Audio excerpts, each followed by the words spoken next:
la pregunta que me estás haciendo es bastante compleja. Es compleja porque me toca mucho la emoción del origen de este proyecto. Cuando tú me preguntas cuál es el origen, evidentemente el origen es claro, es el que acabas de nombrar, es medio alto. El por qué es medio alto es porque evidentemente tiene una cuantía. Esta cuantía deriva de unos gastos tan puntuales como cuál es la ratio, que ahora mismo tenemos 1:3, que es un educador por cada 3 niños. Estamos en Vegueta, es un suelo de los más caros que hay. Pero realmente cada vez que nombro este tipo de circunstancias, un poco dentro de mí, el origen por el que se creó no va tan a la par con la realidad. ¿Por qué? Porque el origen propio del método en sí fue asumir unos niños que estaban desprotegidos. Sí que es verdad que coetáneamente era producto de niños en posguerra o niños en plena revolución industrial. Realmente hay otra parte que el origen sociocultural define el tipo de perfil que tenemos, y es que un método alternativo como es el método Montessori, hay veces que solo puede entenderlo, o últimamente solo lo entienden personas que hayan venido de un tipo de origen sociocultural, pero poco a poco eso está cambiando. ¿Por qué? Porque hay personas, cuando yo aperturé esto en Canarias, uno nunca sabe lo que va a pasar. Yo soy canario y no sabía si me iba a dar con la campana o iba a dar la campanada.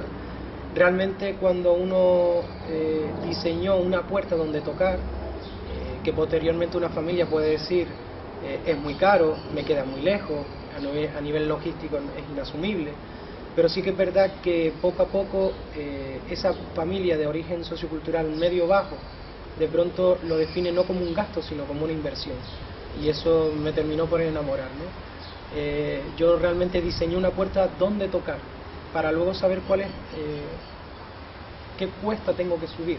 Hay familias que tienen un poder adquisitivo muy alto y no les supone ningún ejercicio sino formar parte de la vida de la escuela, pero hay otras familias que les cuesta la vida, que hacen horas extras, que colaboran con la escuela, y no es que esto me enamore menos o más que el otro que paga sin ningún tipo de digamos de sacrificio, pero realmente lo positivo de todo es que está cambiando, que ni la familia de gama alta, por llamarlo de alguna manera, se está derivando a escuelas que van acorde a su estatus, ni el medio bajo, familia que tenga un origen socioeconómico medio bajo, se relega a una simple escuela pública que no está conforme. Hay un tercer cliente, no es solo el que asume la escuela pública o privada, sino desde este observatorio que tengo sí que es verdad que está cambiando eso, porque tanto el origen sociocultural bajo o alto, los dos tienen hijos, y por un hijo la verdad es que ver la vida a través de tu hijo la cosa cambia, y no somos tan psicoanalistas familiares y que de pronto depende del pasado que hayamos tenido tratamos a nuestros hijos. Condiciona evidentemente a nivel ambiental, pero hay una fuerza mayor que es la fuerza que te genera el amor que te provee tus hijos, ¿no? Y ahí te salta todo un sistema social que hace falta. Realmente el origen es medio alto, vale. Se mantiene ese nivel. Vale. Piensa que el boca a boca también lleva a que una familia de pronto confíen porque de pronto venga alguien que... De su entorno, el concepto bicho raro, perro verde, aún existe. Entonces, imagínate lo que es para una familia socioculturalmente hablando, media alta, que de pronto se meta en una escuela alternativa.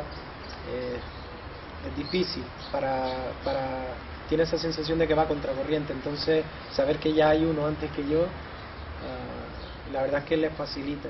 Pero realmente de medio alto cada vez están apareciendo las últimas familias que están llegando, en torno a unas 10 familias, pertenecerían a familias que son declaradas como medias, ¿no? Familias medias. O sea, restando quedaríamos clase media en la escuela, si es que aún existe la clase media. Pues sí.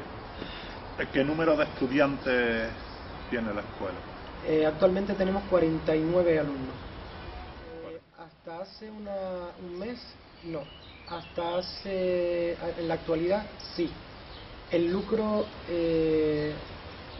realmente hubo un cambio de asociación sin ánimo de lucro a sociedad limitada, porque nos dimos cuenta que como se originó también, que era una escuela para nuestros hijos, tenía las patitas muy cortas en cuestión de continuidad.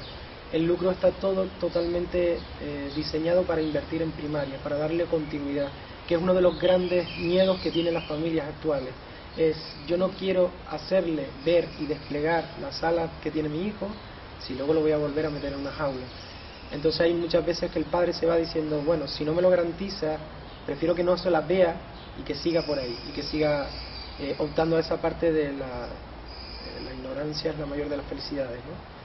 Evidentemente tragándose todas esas lágrimas, porque un padre sabe la anchura y lo blanco de las plumas de las alas de su hijo, pero sí que es verdad que con respecto a eso toda la proyección es para invertir en primaria, y si podemos en secundaria y en universidades y lo que haga falta. Estamos en procedimiento porque el trámite era intentar que esta escuela fuera de infantil y primaria. Realmente los escollos que tienen que ver para definir una escuela, para encajar el método Montessori en la escuela, en las leyes del sistema educativo español, son muy difíciles. Pero por otro lado hay salvoconductos. Por ejemplo, nos podríamos remitir a un currículum norteamericano, pero a mi parecer son muy flexibles, demasiado. Un niño de 6, 7 años tiene una vitalidad espectacular. Las facilidades que dan, si me dijeran que aquí fuera primaria, estaría siendo muy ciego, porque sé que un niño se le quedaría un pelín corto, y ya ves, la escuela parece amplia, pero un niño de 6, 7 años llena este espacio solo con la mirada. Necesita ver horizonte, necesita trepar, necesita correr, ¿no? No es algo que no necesita un niño de 4 años, pero la fisiología de un niño de 6, 7 años necesita mucha más expansión, ¿no? Es un momento clave, y así lo decía María Montessori, que a los 6 años también hay una eclosión brutal, ¿no? Y debe haber un ambiente preparado para absorber este tipo de eclosión, ¿no? La historia fue bien sencilla. Una familia que viene de Barcelona, mi mujer, mi hija y yo, somos canarios. Escuchamos la llamada a los tambores un poquito, de traer a nuestra hija al punto de origen. Al escuchar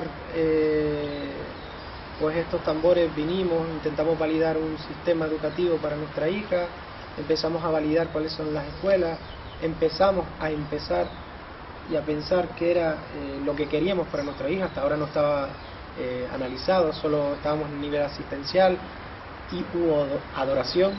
Entonces empezamos a ver escuelas alternativas. Yo era psicopedagogo, más o menos había entendido lo mejor, había hecho prácticas en escuelas Waldorf, en escuelas aperturistas. Barcelona realmente ya está mimetizada, no lo nombran así, pero hay mucho bagaje dentro de las escuelas de educación infantil, como trabajar por rincones. Hay una serie de elementos que ya está interiorizado, ¿no?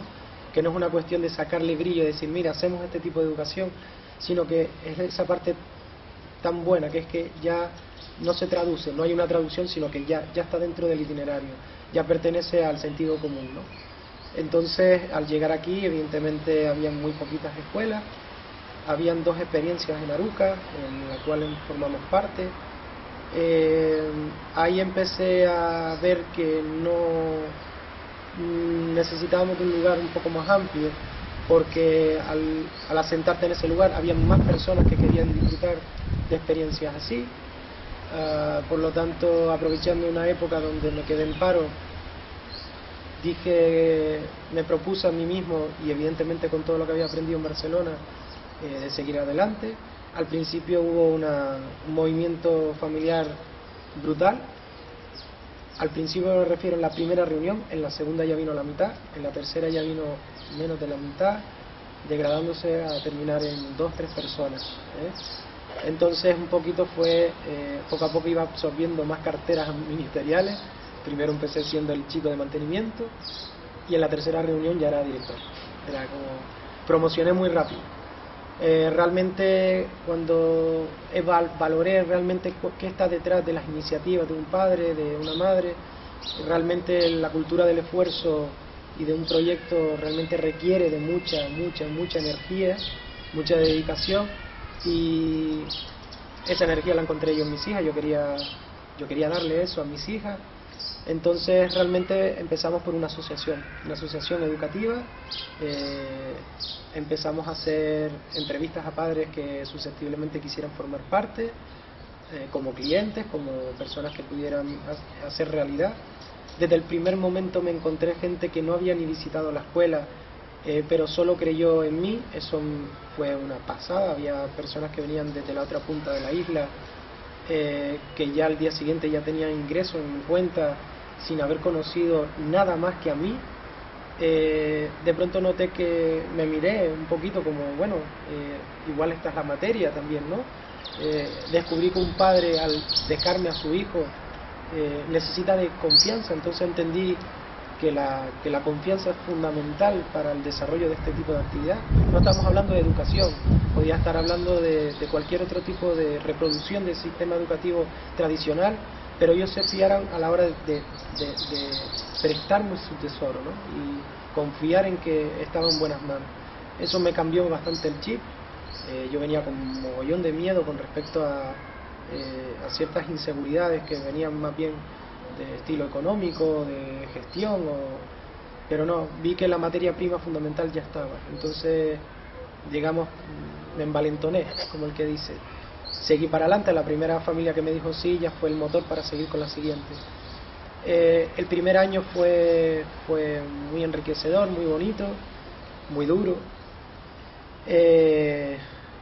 A lo largo del segundo año ya empecé a notar que debía tomar una iniciativa. De ahí viene el cambio de asociación sin ánimo de lucro por una de lucro, porque la de lucro es la que me vertebra a una continuidad.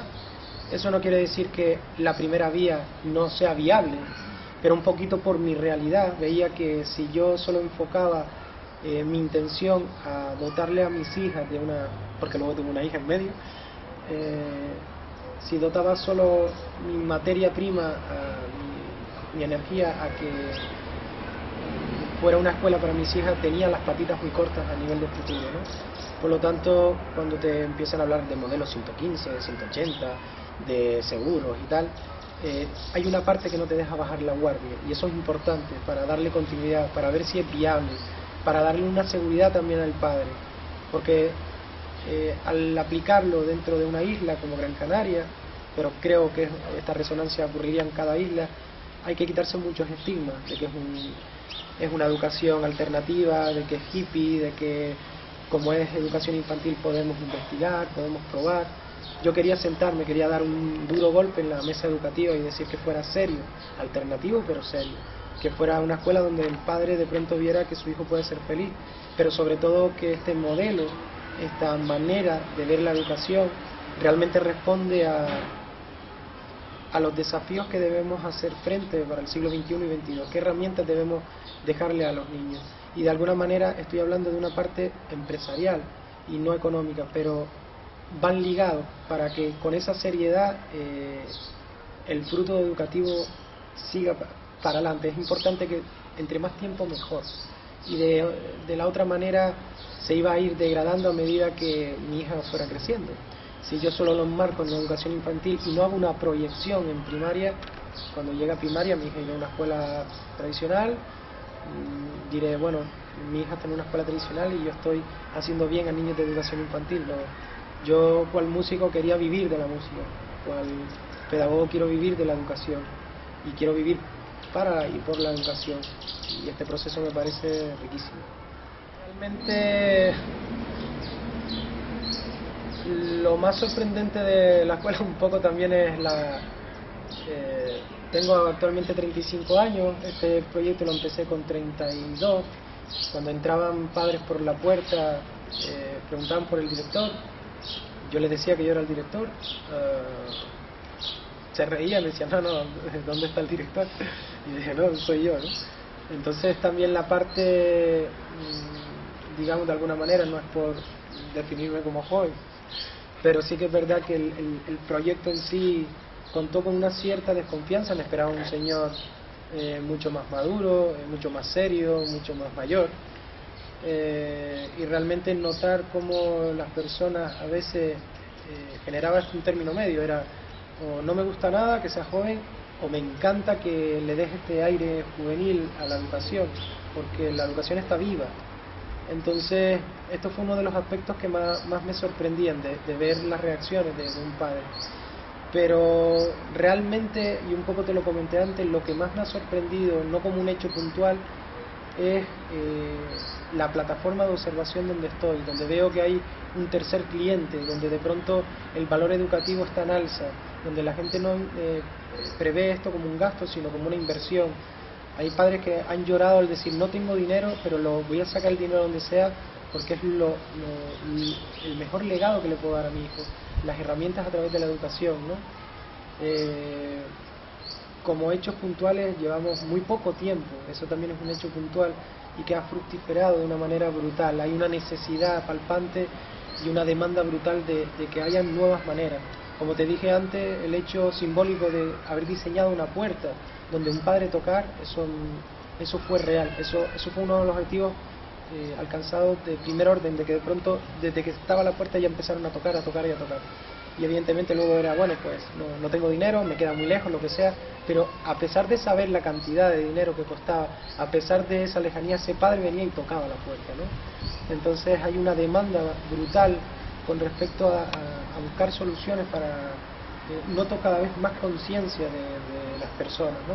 Que a mí me llama poderosamente la atención en la isla, ¿no? Porque me equivoqué, de alguna manera gratamente me equivoqué de que esto no iba a fructiferar, y aún así lo hice, ¿no?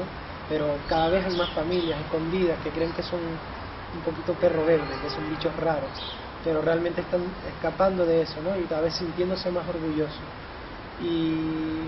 Y realmente lo más sorprendente de todo esto han sido cada uno de los niños que han estado en esta escuela. O sea, ver cómo tú puedes tener un bagaje mental donde crees que dinamizar, proyectar una escuela, puede ser un exquisito orador de este método, pero de pronto lo ves en los niños y funciona, carajo, funciona. Entonces ves que los niños cada vez son más íntegros, cada vez son más felices, y eso sí que es un motor, eso sí que es un motor para pensar en primaria, incluso pensar en un tipo de sociedad.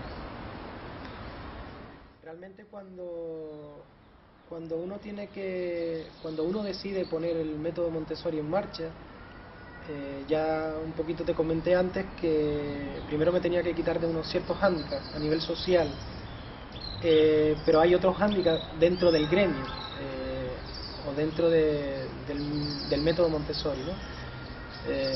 Yo no sé si es una metáfora que va bien o no, pero a veces me recuerda como el flamenco, que de pronto salen los detractores del halo puro del flamenco y los que están en contra del mestizaje, o al revés, ¿no? Que ve que la sintonía, la mezcla justo da esa riqueza, ¿no?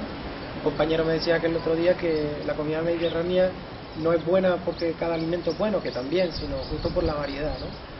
Entonces un poquito yo empecé a analizar cuál era el método Montessori, cómo surgió y cuál es el elemento que nos toca vivir ahora como método Montessori. Evidentemente María Montessori jamás pudo opinar de que si era buena idea poner un ordenador dentro de un aula o no, porque no había un avance en esa época. Yo siempre me pregunto qué hubiera pensado ella de los ordenadores, y yo creo que como herramienta y como elemento de la realidad lo hubiera asumido. Pero me da a entender que hay muchas personas puristas del método Montessori que dirían que eso era una aberración, porque el ordenador no es de madera o lo que sea, ¿no? Entonces realmente yo lo que he seguido es una línea bastante flexible del método Montessori. Al tiempo, igual me equivoco, seguramente me equivoque, hay cada vez más evidencias de que creo que María Montessori estaría de acuerdo con estas flexibilizaciones. Hay muchas citas, muchos tratados de ellas que hablan que nunca el propio método que ella diseñó, jamás puede ser tan rígido como para no llegar al niño, ¿no? Entonces hay evidencias como una presentación de un tipo de material que de pronto marca unos pasos evidentes, muy claros, y que de pronto el niño quiere hacerlo de otra manera. Se supone que si debe estar bien reproducido, debería ser de esa manera que estipuló ella. Pero si el niño elige otra, será producto de que yo también lo observe y vea por qué este niño lo hace de otra manera, o por qué de pronto ya no, el niño no está disfrutando de la manera que yo he estipulado, ¿no? Entonces, de alguna manera, los criterios que tienen que ver con la escuela es intentar que esa observación, que es la herramienta fundamental del método Montessori, sea tan fina como para permitir que permita al niño siga siendo el niño, no quitar ninguno de sus matices, ¿no? de los que ha venido a sorprendernos en esta vida, ¿no? Entonces, esto no ha dejado de tener una riada de debates internos dentro de la escuela. Nosotros lo que sí realizamos es una serie de debates pedagógicos con respecto a qué opinamos sobre los premios y castigos, qué opinas tú y tú, qué opinamos sobre la rigidez o no de las presentaciones Montessori, cuál es la diferencia entre método y pedagogía Montessori, qué entendemos por desarrollo personal. Entonces, poner en valor cada una de las opiniones para regularnos, saber que no tenemos por qué tener una sintonía perfecta, porque no, de eso se trata, de que en el proceso busquemos una sintonía común, pero sí que es verdad que le doy rienda suelta al estilo de cada persona. Yo creo que como mínimo el mayor valor que le podemos dar a un niño es que nosotros como modelos, como adultos modelos, realmente lo que mejor le podemos dar es que seamos auténticos con ellos, que no esté reproduciendo un método, sino que esté intentando desde mí hacia ti generar un método. Realmente en un juicio Montessori yo saldría seguramente condenado con que no estoy reproduciendo bien el método.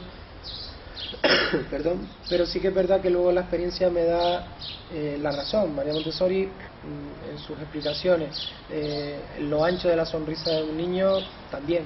Hay cuestiones que cada vez me siento seguro, y sobre todo porque desde la dirección de la escuela creo a veces tener la cabezonería de creer que es así.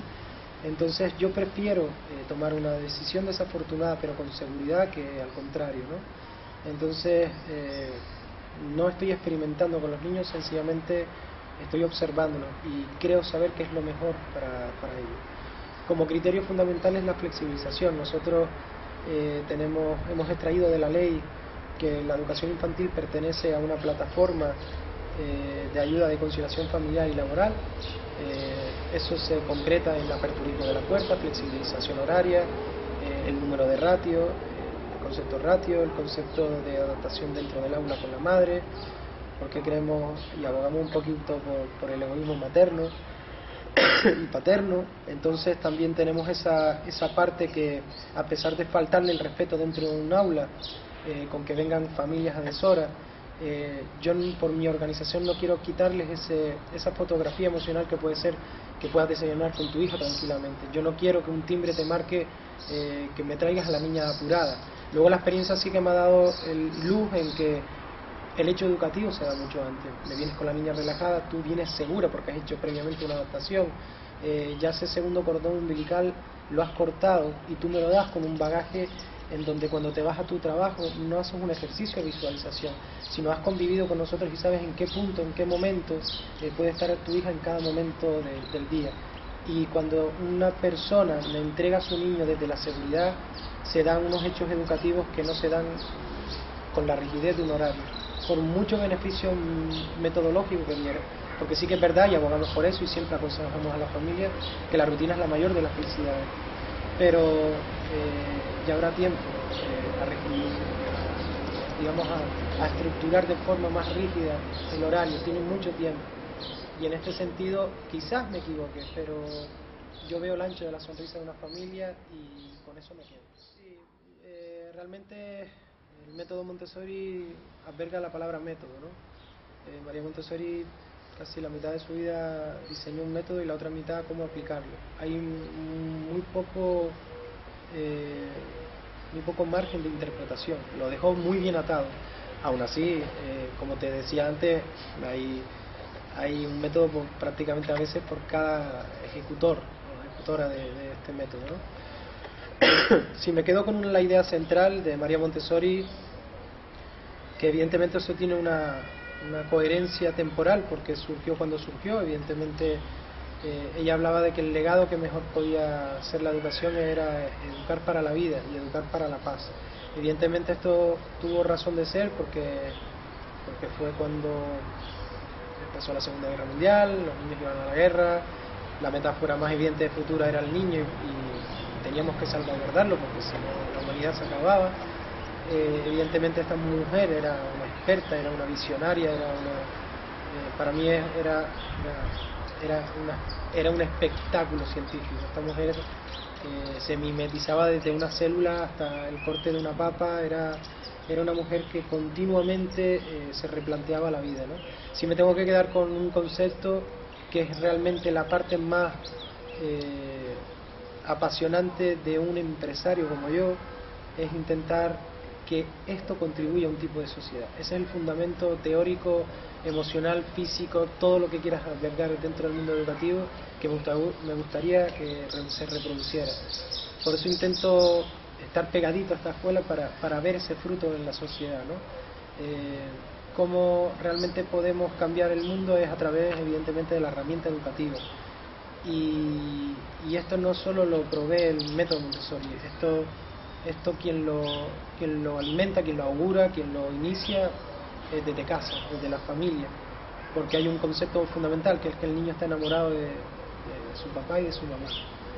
Entonces, si queremos que nuestros hijos se cepillen los dientes, que los vean cepillando los dientes. Si queremos que nuestros hijos sean creativos, crea. Si queremos que nuestros hijos reproduzcan la paz,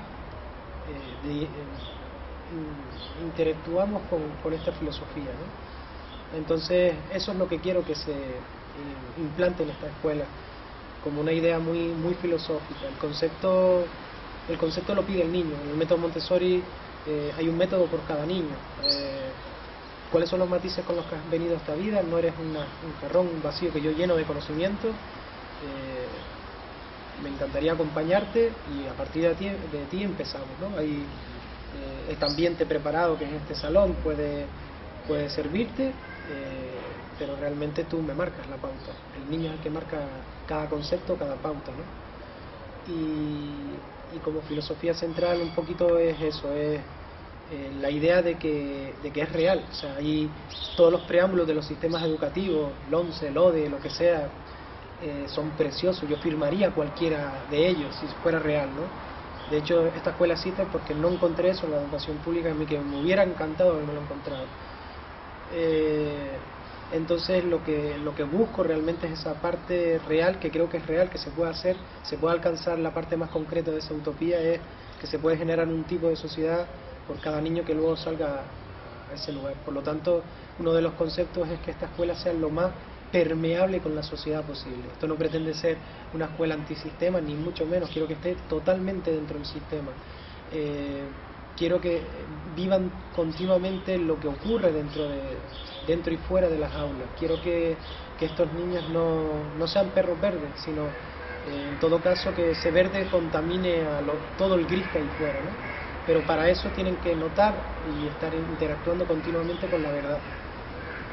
Por eso esta escuela no pretende ser un búnker de conocimiento y de felicidad. Yo quiero que lo que disfrutan estos niños lo disfrute el resto de la sociedad. Bueno, como igual bien puedes saber, en el método Montessori no queda definido el horario. Realmente María Montessori, por ejemplo, sí diseñó un horario un poquito para un poquito planificar el día. Aquí no hay timbre, todo se organiza a razón también incluso a veces del tiempo, ¿no? Pero sí que es verdad que hay una rutina, y como te decía antes, la rutina es la mayor de las felicidades para un niño, saber que después de una escena viene la siguiente. Mamá me duchó, ahora viene el alimento y luego duermo. Es la seguridad de saber que me sé las 3 siguientes escenas a lo que va a ocurrir, ¿no? Como también es importante romper esa rutina. Pero es importante el horario con respecto a eso, y se diversifica a razón de cada aula, ¿no? El aula evidentemente de los más pequeñitos, de 6 meses a 1 año y medio, por ejemplo, reproducimos los preceptos que decía María Montessori. Un niño de entre 4 meses y 1 año, estamos hablando que los 3 focos fundamentales es el orden, por un lado, el movimiento y el elemento verbal, ¿no? Entonces hay un desdoblamiento de edades, de grupos en ese aula, donde 3/4 de hora están fuera del aula un grupo, que pueden estar en el jardín haciendo tipos de movimientos, bajar, subir rampas, estar experimentando con olores, con sensaciones, y el otro grupo se queda en el aula, ¿no? Está estipulado que un niño de menos de 1 año no puede estar más de 45 minutos trabajando dentro de un salón. El resto tiene que ser totalmente vivencial, de sencillamente estar aquí donde estamos nosotros ahora, donde ellos vienen y solo estar escuchando ese pájaro que suena, o ese niño que puede estar gritando. Eso también va haciendo una discriminación sonora. Desde fuera no se ve nada, desde dentro está ocurriendo un carnaval cognitivo muy rico, ¿no? Entonces eso es lo que ocurre con los pequeños. Con los otros más grandes pertenece totalmente a la autonomía de diseño de cada guía, como lo ocurre con el primero. Pero sí que es verdad que fluctúa mucho más a raíz de ya los niños son más autónomos, ya podemos ver si un niño va marcando sus pautas, si de pronto quiere mostrar un elemento más de ejercicio físico, si de pronto le apetece geografía, pero en ningún caso, si de pronto tenemos psicomotricidad, por llamarlo de alguna manera, y en el horario dice que es a las 11 y hay 2 niños trabajando, pedirá el ejercicio por nuestra parte de doblar, romper el horario en pro de no romper esa dinámica donde el niño está mimetizado con el ambiente. ¿Por qué?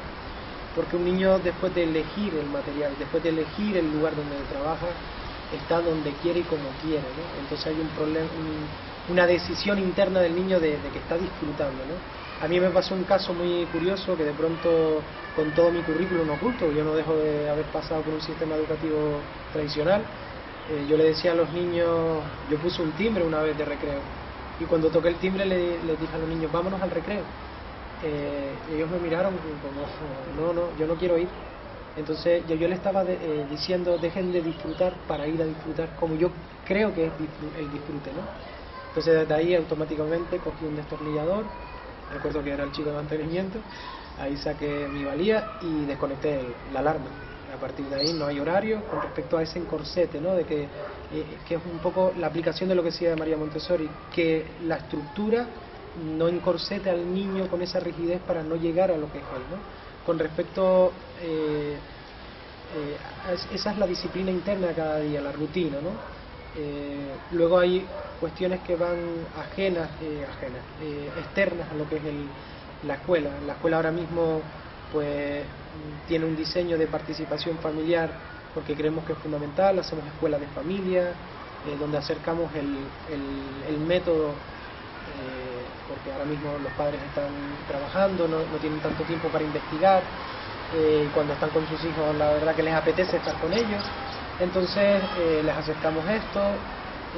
También ahora estamos haciendo un trabajo de colaboración con la universidad para ver cómo los alumnos que llegan a primero de carrera de matemáticas, de lengua, nos estamos enfocando mucho en esas dos áreas, cuáles son los déficits con los que llegan, para intentar no enmendarlos en un futuro, sino desde ya, ¿no? Porque esa derivación, como te digo, queremos que sea una escuela totalmente formal dentro del sistema y que realmente reproduzca todo eso. Por lo tanto, ese itinerario está muy claro, ¿no? Al mismo tiempo estamos intentando que la escuela sea una escuela de generadores de conocimiento. No queremos ser los alternativos de los alternativos, como te digo, queremos expandirnos, queremos regalar todo este conocimiento, ¿no?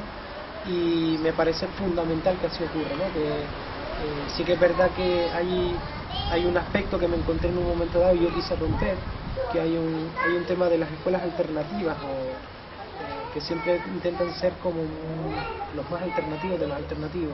Yo quería romper un poquito eso, ¿no? Quería romper realmente el flujo de esa posesión. La educación no le posee a nadie, es un regalo que hemos construido entre todos, ¿no? Entonces, un poquito la definición de esta escuela es que se ha puesto el cartel de construcción y hola, y este cartel va a continuar allá pasen 20 años. Lo que estabas hablando, la pregunta que has hecho es el kit, ahora mismo es el epicentro donde me encuentro justo ahora. Sí que es verdad que haciendo un resumen, evidentemente por lo que estudié, por la vida que he llevado, por los deportes que he realizado, siempre estaba la idea que entre más mejor, que el valor en alza incuestionable de la asamblea. Pero eso poco a poco se ha ido redefiniendo, no en detrimento de conceptos democráticos o asamblearios.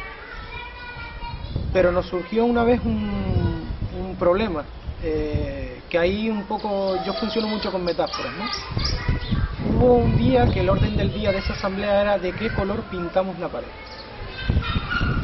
Yo casualmente, con el rabillo del ojo, estaba viendo un bote de pintura blanco y el rodillo encima. Unos hablaban de azul, otros de que el color de la educación era no sé qué, otro que no podía ser de otra manera. La reunión iba por 1 hora, analizando naranjas poemas, no sé qué, no sé cuánto, pero la pared estaba sin pintar. Yo le estaba dando valor muchísimo a la asamblea y diciendo que qué bueno era que estuviéramos opinando del color que queremos para nosotros. Pero en esa asamblea me estaba dando cuenta que si al final era naranja poema, aquel y aquel no estaban conformes. Por lo tanto, iba a generar inconformismo más la pared sin pintar. Entonces yo me acuerdo que tenía ganas tremendas de coger el rodillo, pintar de blanco y el que quiera pintarlo que venga detrás y lo pinte, ¿no? Actualmente le he dado valor también a algo que le he quitado valor durante toda mi vida, que es la intuición, que es cuando me viene una corazonada, cuando me viene algo muy claro, y que luego lo que hago es darme cabezazos contra la pared por no haber hecho caso a esto.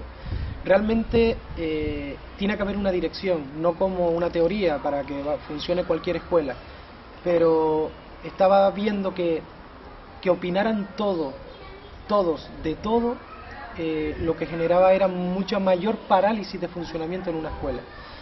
Entonces se ha diversificado en 2 partes. Una es el concepto pedagógico de ciertos criterios, como por ejemplo la organización interna de cada aula. He tomado decisiones como por ejemplo que todo, tanto el administrativo como el asesor, como el abogado, como la chica de la limpieza, como la cocinera, han sido declarados equipo educativo. ¿Por qué? Porque la evidencia, por ejemplo, de una chica que limpia, está limpiando, genera un tipo de ambiente, y eso es más, si eso no es Montessori, ni la Torre Rosa podría llegar a ese estatus. ¡Hola, Lua! Entonces, un poquito lo que ha habido 2 cosas. Una, creer en mi criterio como idea directiva, decir yo estoy aquí y puedo estar viendo cosas que desde la no inclusión dentro de un aula, porque yo no soy guía dentro de un espacio, sino soy director. He sido mucho más director administrativo, entonces lo que he planteado es hacer caso a esas corazonadas, que el tiempo también me diga, trabajar en pro de esa corazonada y no buscar opiniones y tal, sino intentar ir allá y luego generar otra cosa que se llama asambleas pedagógicas, pero por carencias también. Debería haber una figura de un director, una directora pedagógica que fuera visitando. Como carecemos de ello, he pensado y he tomado la decisión que lo mejor es hacer todos pedagogos de todo. Es decir, reunirnos y validar cosas tan quisquillosas como cómo conseguimos los premios y castigos, un poco lo que te contaba antes. Si hay un tipo caso, por ejemplo, hay una dificultad con tal niño, ¿qué opinamos desde todas esas disciplinas que manejamos todos? ¿Cómo abordarla desde una óptica, desde otra, para que sea rico? Pero finalmente la decisión, porque finalmente asumes un tipo de responsabilidad, tiene que caer en una persona. Yo soy el director, y eso me toca el título. Yo no puedo relegar o poner en tela de juicio de que tal persona tiene que asumir una responsabilidad que me toca a mí. Entonces soy el mal común de todos los padres o de todo el profesorado con respecto a una decisión determinada. Entonces, por un lado, ha cambiado eso en mí, ha sido un cambio interno de creer que de pronto entre todos mejor, entre más mejor. Realmente le he dado valor a las herramientas que no le he dado valor, pero creo que ha sido un tema que me ha perjudicado más que me ha beneficiado. Y con respecto a lo que es el elemento pedagógico, sí que es verdad que contamos con esa estructura pedagógica. O sea, generamos debates, generamos opiniones, pero finalmente en todo ese debate hay que tomar una decisión. Esa la tomo yo, ¿vale? Yo y el equipo directivo. Pero somos 2 personas actualmente. Hola, chicas. No, está declarada confesional. Después nos pintamos, vamos primero a ver haciendo caso a lo último que has dicho, un poco, no es que yo dirija una escuela de razón de cómo cría a mis hijas, pero sí que es verdad que yo quiero lo mejor para mis hijas y quiero lo mejor para la escuela. Yo no sé si es una estrategia definida tan clara como que esto pertenece a Waldorf, lo que hago o no, o que exista una huerta. Realmente creo que le da valor. Yo parto del niño. Creo que finalmente si parto del niño y veo que aquí es feliz, yo no la voy a quitar porque no lo ponga.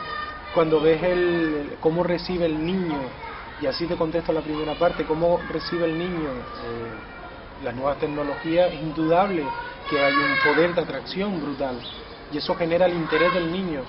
María Montessori hablaba que había que partir del niño, ¿no? Entonces yo no es que no lo vaya a obviar, lo voy a potenciar, lo voy a colocar ahí, porque como te decía antes, si yo estuviera limitando esa parte donde solo existiera madera, yo estaría impermeabilizando esa parte de acceso de esta escuela al mundo, ¿no?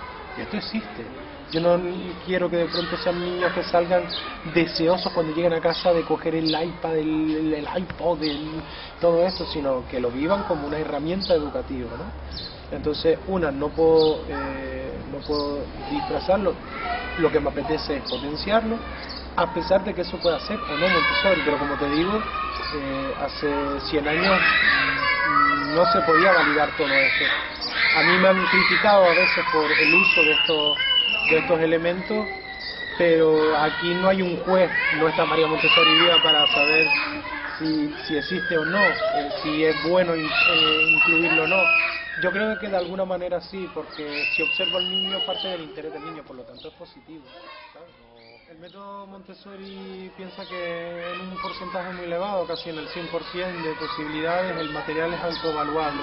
Piensa que un niño cuando entra a un espacio, te voy a contar muy rápido lo que es la rutina de un niño, cuando llega a un espacio primero se descalza, se pone cómodo, porque está en su lugar, en su casa. Y ahí viene la definición de la casa di Bambini, que era lo que generó María Montessori. Lo segundo que hace es elegir un material. Por lo tanto, empieza desde una conversación interna. ¿Qué me apetece hacer ese día? Lo segundo que elige es dónde lo quiere hacer. Está sacándole punto a su interés personal. Lo tercero que hace, o lo cuarto, es que recoge ese material y lo pone en su lugar. Yo en ningún momento de este proceso te he indicado que ha venido una segunda o una tercera persona validando su trabajo.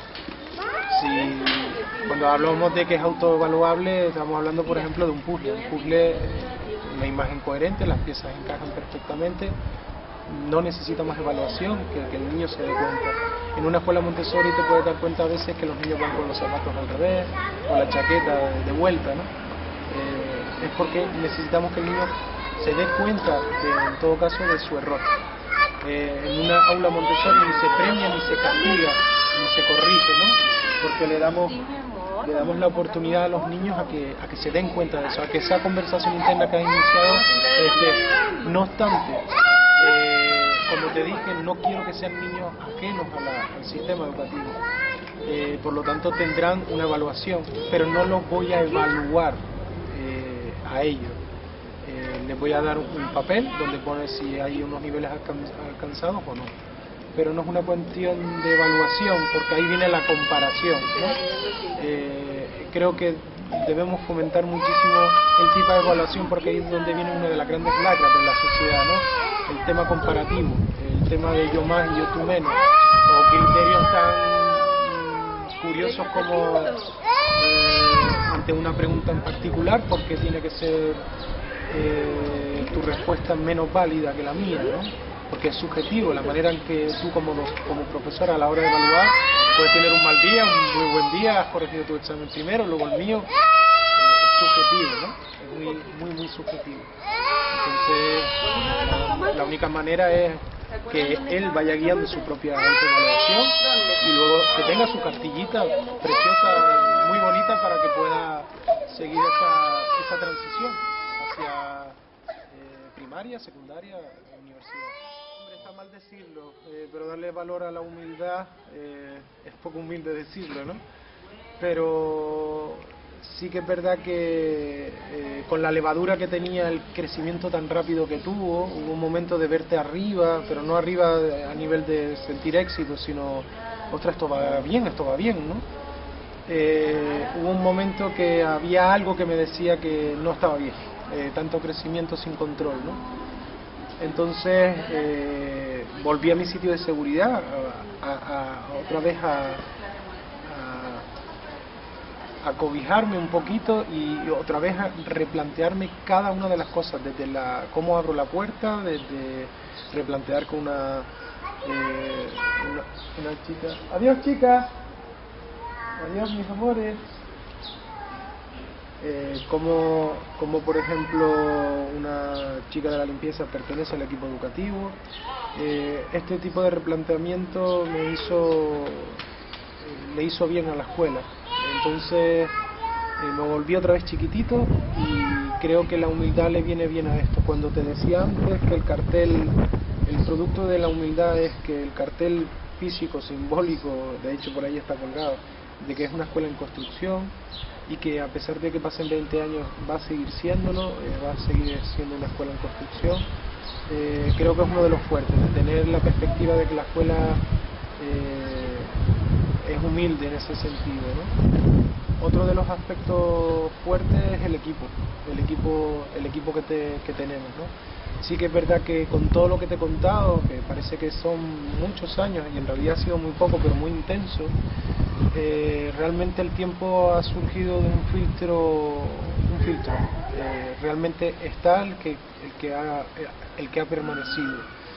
Y eso, independientemente de que seas bueno o seas malo aplicando el método, la calidad humana, y por lo tanto es el método, porque María Montessori solo hablaba prácticamente de desarrollo personal en el adulto, desarrollo personal, de estar bien como adulto y como modelo para que el niño se nutra de ese beneficio.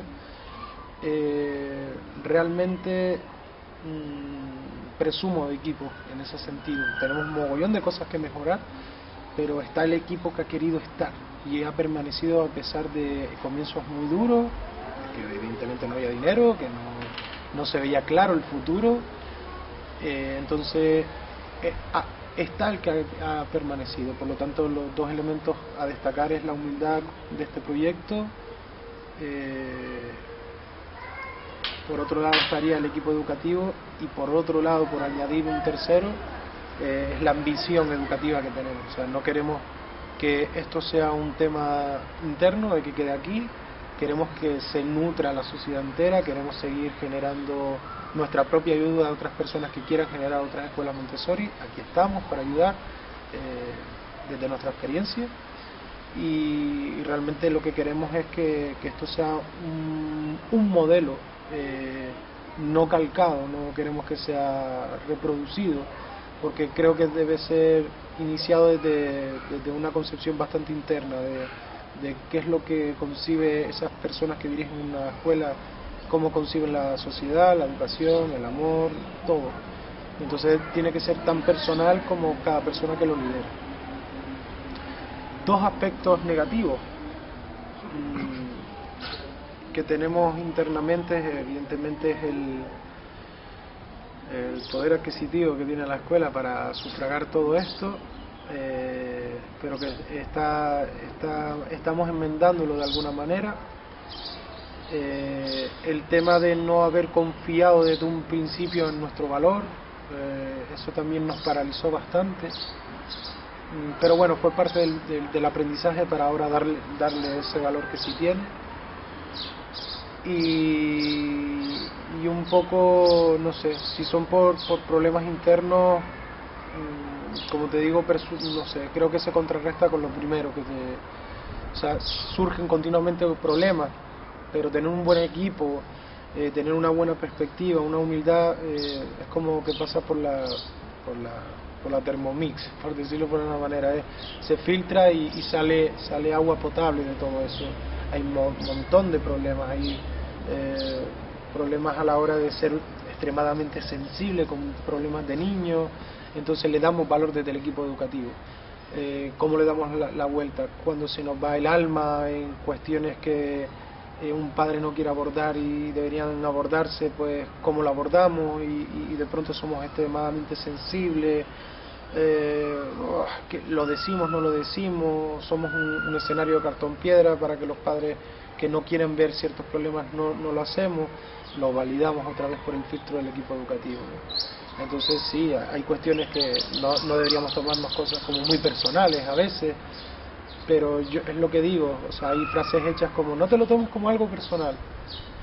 Somos personas, somos entes con sensibilidades, entonces a mí esas frases hechas no me sirven de nada, porque sé que eso se termina licuando y filtrando en todos los poros de una organización. Somos personas con sensibilidades, no somos algo que podamos dejar ajeno en nuestra vida sentimental y solo se vea nuestra parte profesional. De hecho, yo creo que se debería, de que un niño debe estar al lado de una docente triste, enfadada, alegre, porque la vida tiene todo ese tipo de emociones, ¿no?